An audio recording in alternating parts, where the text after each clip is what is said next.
Hey guys, Weep here. Welcome back to another video by Variety MMOs.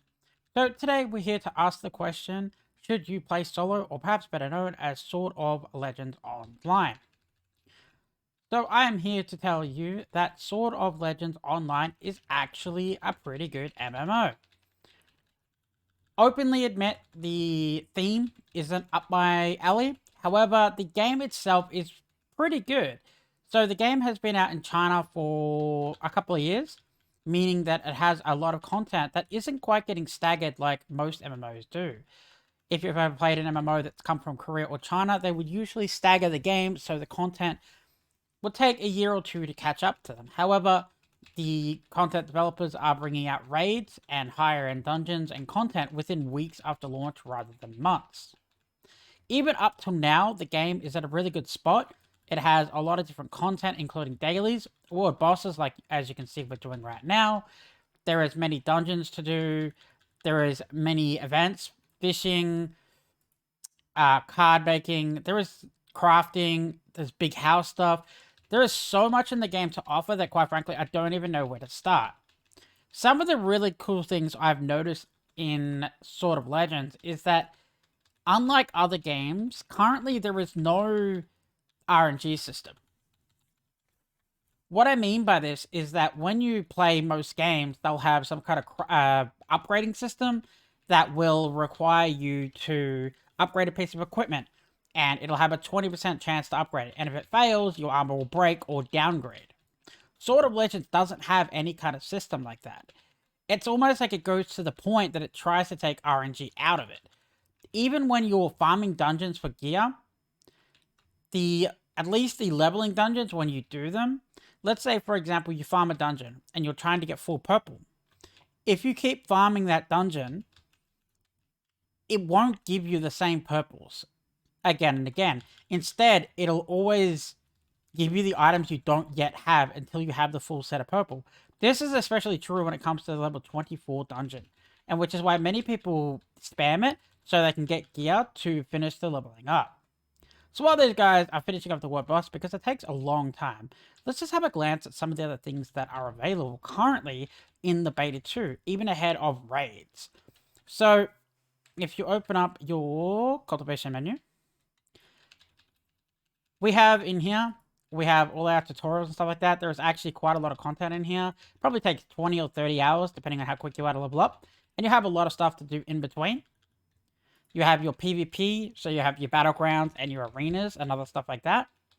Then you have your leisure stuff. So you have like housing, you have the card games, you have fishing, you have treasure hunting. You have a lot of different things that you can actually do in the game, which most average MMOs don't have and don't release for a long time after. In here, we have cultivation. So we have weekly events, like you can go and kill monsters. You can do certain things like become friends with people. You can play the card game, the arena. You got training and stuff like that.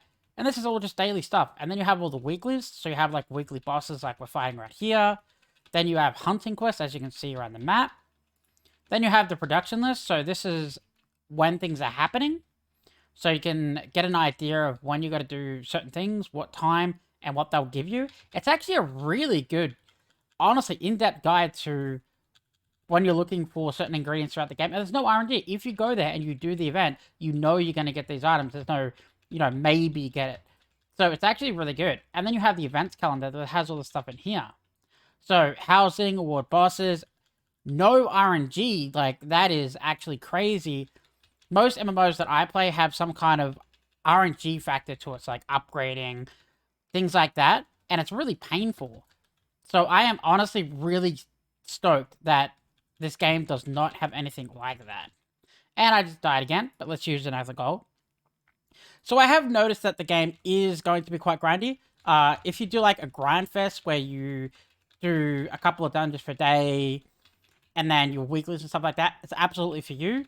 However, as far as I'm aware, you cannot just farm dungeons again and again and again and again and again. So eventually you're going to run out of content for the day, but that's only if you play like a massive amount of hours. Like some people do, like 12-hour MMO players, which I am one myself.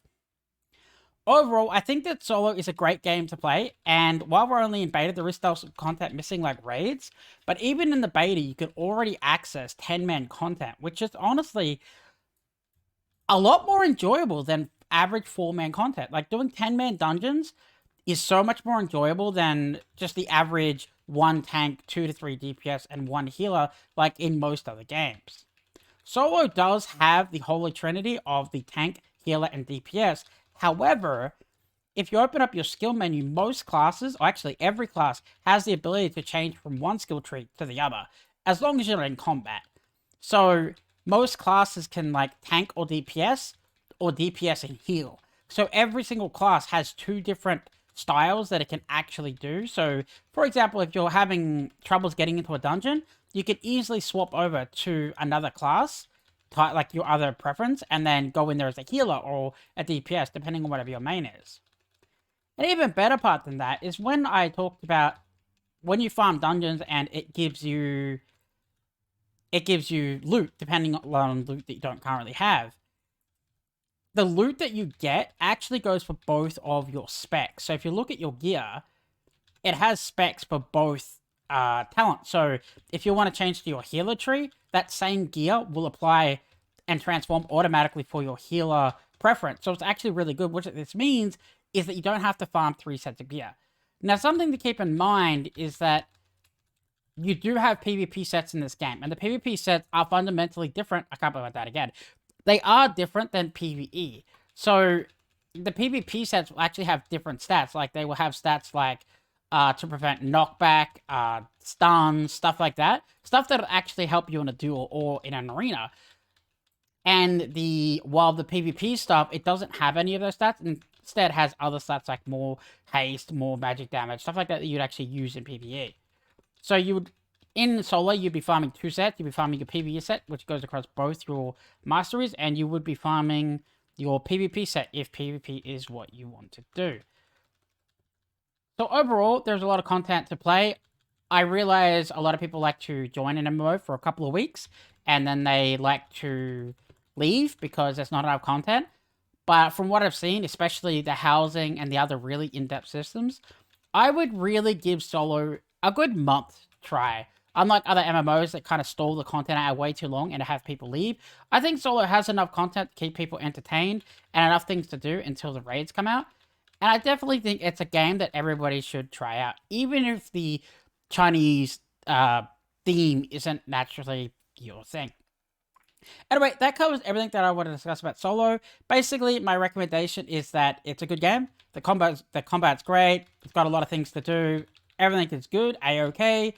I haven't seen any really bad RNG mechanics, which is honestly great. We all know what it's like in MMOs.